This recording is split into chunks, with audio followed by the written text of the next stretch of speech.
Quando a noite caía e o vale escurecia, Ziauddin acendia o lampião e lia poemas para Malala, uma forma de se esquecerem das ameaças. Às vezes Malala sentia medo e chorava baixinho, escondida.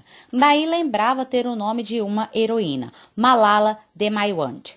Então enxugava as lágrimas com o véu, porque no Vale do Swat todas as meninas usam o dupatta, ou shawl. Malala não gostava de esconder o rosto como as outras, nem de usar burca, porque é muito difícil andar com aquilo, ela contou um dia. Mas achava o véu das muçulmanas bonito. Há muitas religiões no mundo e cada qual tem sua graça.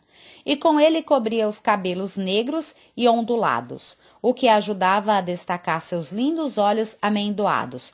Cor-de-rosa era o seu véu favorito.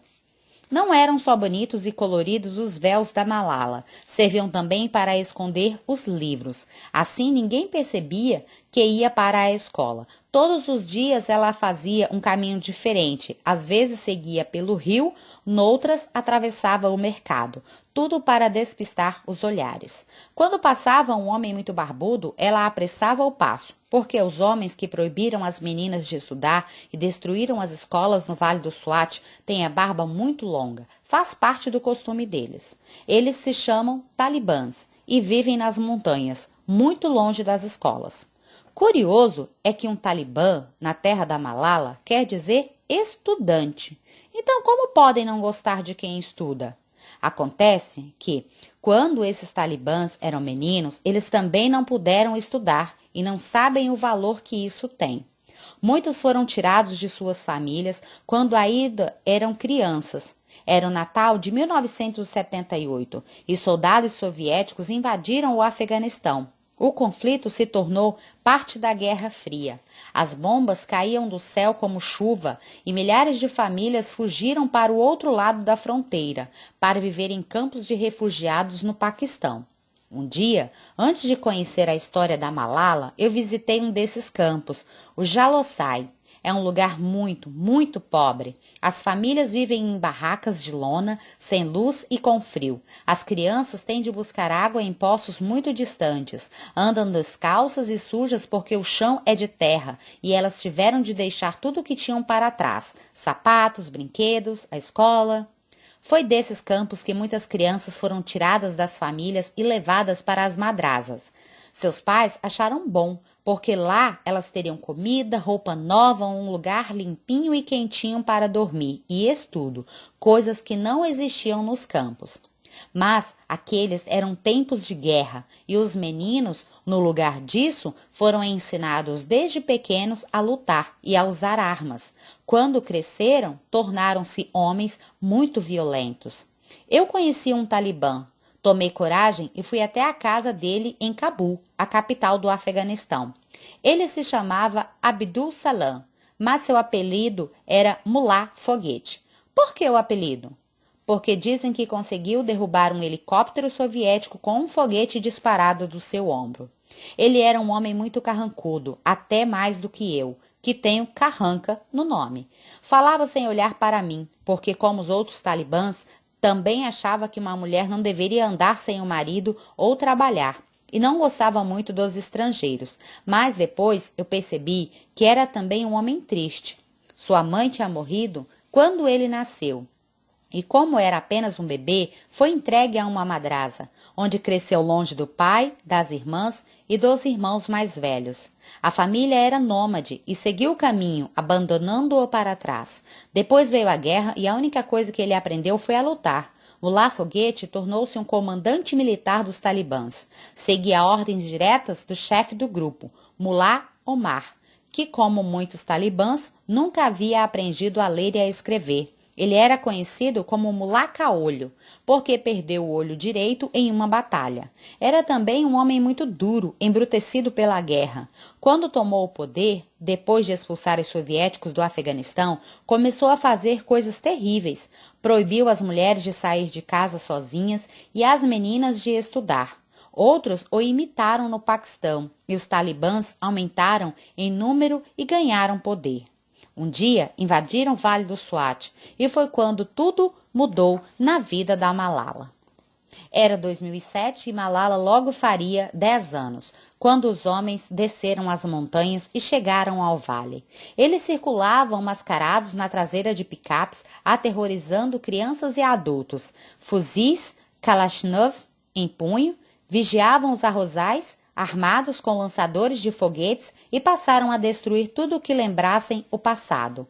A família do príncipe do Swat teve de fugir. O Palácio Branco foi abandonado e eles explodiram até as estátuas de Buda, dos tempos em que o Vale do Swat era parte do reino budista de Gandhara, tempos em que era chamado de Janad.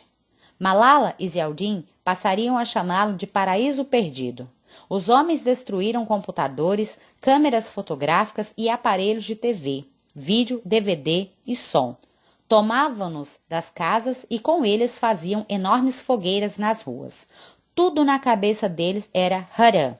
E Malala já não podia assistir a seu programa preferido, Rajaki Ai Bharat Ji.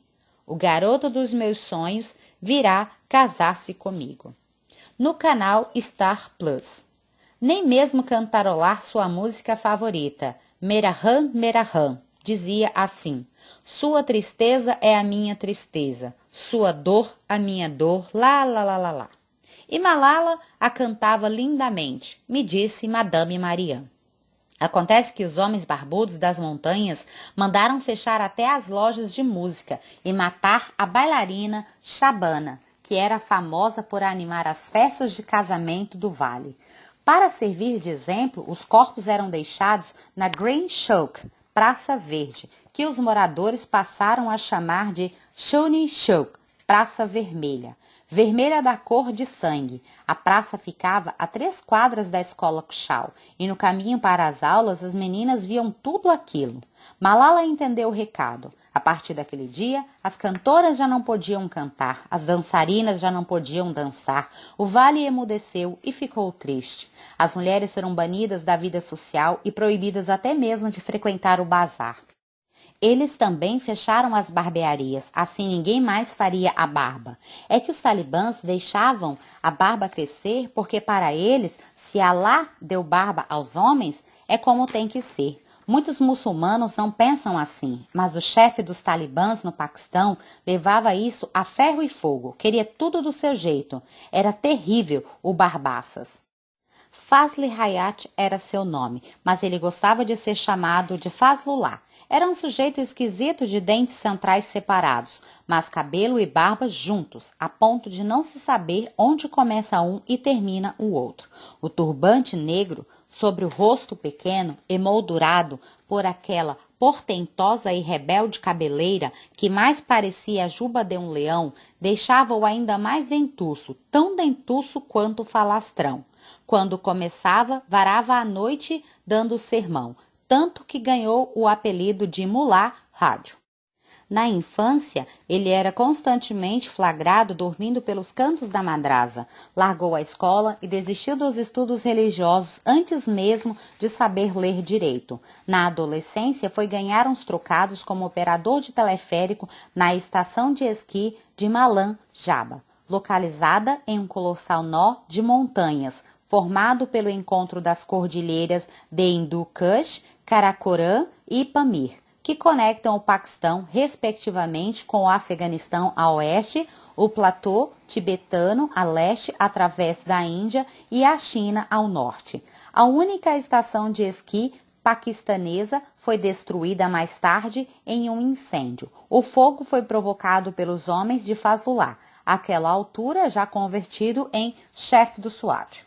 Logo Fazlullah estava galopando pelas aldeias e colinas do vale montado em um cavalo branco. Seus homens explodiram a usina de energia e o vale mergulhou na mais profunda escuridão. Radinhos à pilha eram a única diversão, mas só se podia ouvir a voz de Fazlullah, e ele dizia coisas apavorantes, que traziam pesadelos e tiravam o sono das meninas. Seus discursos ecoavam por todo o vale como os trovões de uma tempestade que se anuncia. Foi pelo rádio que ele mandou noticiar que as meninas estavam proibidas de ir à escola. Eu quero ter educação e quero me tornar médico, murmurou Malala, pouco depois de receber a notícia. Ela ia dizer médica, mas mal conseguiu terminar a frase. Levou as mãozinhas delicadas ao rosto, emoldurado pelo véu cor-de-rosa, e chorou. Aquele tinha sido o dia mais triste da vida de Malala até então.